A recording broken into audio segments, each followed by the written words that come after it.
হত্যাচেষ্টার শিকারদের খোঁজ মেলেনি, হাসিনা জয়ের অব্যাহতি চায় পিবিআই।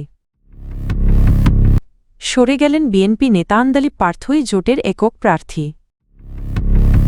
নির্বাচন ডাকাতি যেন আর না ঘটে সেই ব্যবস্থা করতে হবে, প্রধান উপদেষ্টা।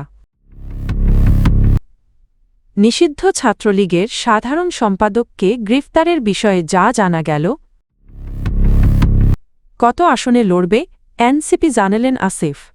জুলাই আগস্ট আন্দোলনের সময় ধানমন্ডিতে দায়ের করা একটি হত্যাচেষ্টা মামলায় সাবেক প্রধানমন্ত্রী শেখ হাসিনা তার ছেলে সজীব ওয়াজেদ জয়সহ ১১৩ জনকে অব্যাহতির সুপারিশ করেছে police bureau of investigation PBI. সোমবার ঢাকার চিফ মেট্রোপলিটন ম্যাজিস্ট্রেট আদালত সূত্রে এ তথ্য জানা গেছে। পিবিআই সম্প্রতি আদালতে এ সংক্রান্ত চূড়ান্ত প্রতিবেদন জমা দিয়েছে। মামলার পরবর্তী শুনানির দিন নির্ধারণ করা হয়েছে আগামী ৩রা ফেব্রুয়ারি। মামলাটি করা হয় গত ৪ আগস্ট ধানমন্ডি -২৭ এলাকায় শাহেদ আলী আহত হওয়ার ঘটনায়। ওই সময় কয়েকজন শিক্ষার্থীসহ মোট ৯ জন আহত হন। শাহেদের ভাই পরিচয়ে শরীফ নামে এক ব্যক্তি শেখ হাসিনাসহ ১১৩ জনকে আসামি করে হত্যাচেষ্টার মামলা দায়ের করেন। তদন্তকালে থানা পুলিশ ৪ জনকে গ্রেপ্তার করেছিল। ভোলা -১ সদর আসনে বিএনপি মনোনীত প্রার্থী ও জেলা আহ্বায়ক গোলাম নবী আলমগীর তার মনোনয়নপত্র প্রত্যাহার করেছেন। সোমবার বিকেলে তার আইনজীবীর মাধ্যমে রিটার্নিং কর্মকর্তার কাছে আবেদন জমা দেওয়া হয়। এর ফলে আসনটিতে বিএনপি জোটের একক প্রার্থী হিসেবে বাংলাদেশ জাতীয় পার্টির BJP chairman barrister Andalib Rahman পার্থের প্রার্থিতা নিশ্চিত হল। প্রত্যাহার আবেদনে গোলাম নবী আলমগীর ব্যক্তিগত কারণের কথা উল্লেখ করেছেন। মনোনয়নপত্র জমা দেওয়ার পর থেকেই বিএনপি ও বিজেপির ২ প্রার্থীকে ঘিরে ভোলার রাজনৈতিক অঙ্গনে উত্তেজনা দেখা দেয়। এ নিয়ে বিক্ষোভ, পাল্টাপাল্টি অভিযোগ ও সংঘর্ষের ঘটনাও ঘটে। তবে মনোনয়ন প্রত্যাহারের মাধ্যমে সেই অনিশ্চয়তার অবসান হয়েছে। ভোলা -১ আসনে এখন মূল লড়াই হবে বিজেপি চেয়ারম্যান আন্দালিব রহমান পার্থ ও জামায়াতে ইসলামীর প্রার্থী অধ্যক্ষ মো. নজরুল ইসলামের মধ্যে। পাশাপাশি অন্যান্য দল ও স্বতন্ত্র প্রার্থীরাও মাঠে রয়েছেন। বিএনপি নেতারা জানিয়েছেন দলীয় সিদ্ধান্ত অনুযায়ী সবাই একসঙ্গে নির্বাচনী কার্যক্রম পরিচালনা করবেন।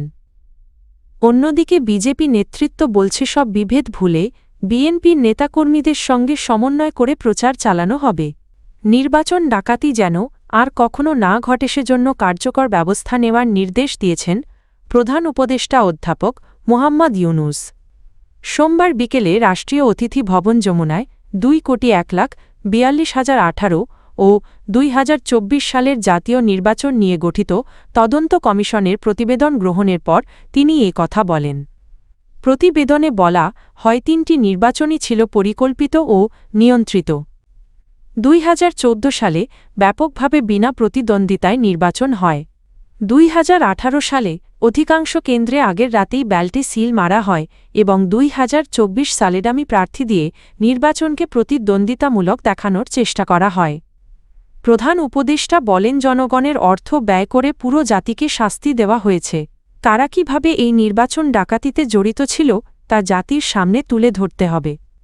তদন্ত কমিশন জানায় সব নির্বাচনে প্রশাসন, পুলিশ ও নির্বাচন কমিশন ও গোয়েন্দা সংস্থার একটি অংশ রাষ্ট্রীয়ভাবে ব্যবহার করা হয়েছে এবং নির্বাচন ব্যবস্থা কার্যত প্রশাসনের নিয়ন্ত্রণে চলে যায়। সামাজিক যোগাযোগ মাধ্যমে সম্প্রতি দুবাই পালানোর সময় ছাত্রলীগের সাধারণ সম্পাদক গ্রেফতার শিরোনামে একটি ছবি ছড়িয়ে পড়েছে। তবে এটি ভুয়া। রিউমার স্ক্যানারের অনুসন্ধানে নিশ্চিত হওয়া গেছে ছবিটি কৃত্রিম বুদ্ধিমত্তা বা এআই প্রযুক্তি ব্যবহার করে তৈরি। ছবিতে মুখাবয়ব ও পারিপার্শ্বিক উপাদানে অসামঞ্জস্য রয়েছে, যা এআই কন্টেন্টের সাধারণ বৈশিষ্ট্য। এআই শনাক্তকারী টুল ডিফেক ও মিটারের বিশ্লেষণেও ছবিটি প্রায় শতভাগ এআই নির্মিত বলে প্রমাণ পাওয়া গেছে। এছাড়া ছাত্রলীগের সাধারণ সম্পাদক শেখ ওয়ালি আসিফ ইনান গ্রেফতার হলে তা গণমাধ্যম ও বিশ্বস্ত সূত্রে নিশ্চিতভাবে প্রকাশ পেত, কিন্তু এমন কোনো তথ্য পাওয়া যায়নি। উল্লেখ্য, নরসিংদী জেলা ছাত্রলীগের এক নেতাকে দুবাই পালানোর সময় গ্রেপ্তারের ঘটনার পর এই ভুয়া ছবি ছড়ানো হয়েছে বলে ধারণা করা হচ্ছে।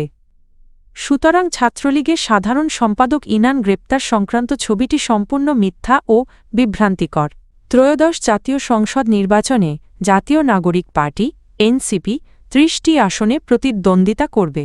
সোমবার ১২ জানুয়ারি সন্ধ্যায় এ তথ্য জানান দলটির মুখপাত্র ও নির্বাচন পরিচালনা কমিটির চেয়ারম্যান আসিফ মাহমুদ সজীব ভূঁইয়া।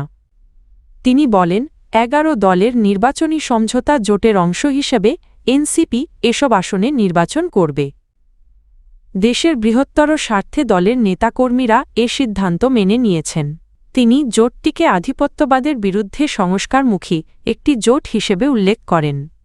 আসিফ মাহমুদ জানান, জোট গঠনের জন্য এনসিপি উল্লেখযোগ্য ছাড় দিয়েছে এবং পারস্পরিক সমঝোতার মাধ্যমেই এই জোট গড়ে উঠেছে। তিনি আশা প্রকাশ করেনি জোট সরকার গঠন করবে। পদত্যাগ প্রসঙ্গে তিনি বলেন, যারা পদত্যাগপত্র দিয়েছেন তারা দলের গুরুত্বপূর্ণ সম্পদ এবং এখনও তা গ্রহণ করা হয়নি। একসঙ্গে কাজ করার সুযোগ রয়েছে। তিনি আরও জানান, এনসিপির প্রার্থী না থাকা ২৭০টি আসনে দলটি গণভোটে হ্যাঁ ভোটের পক্ষে প্রচারণা চালাবে এবং মাঠ পর্যায়ে সক্রিয় ভূমিকা রাখবে।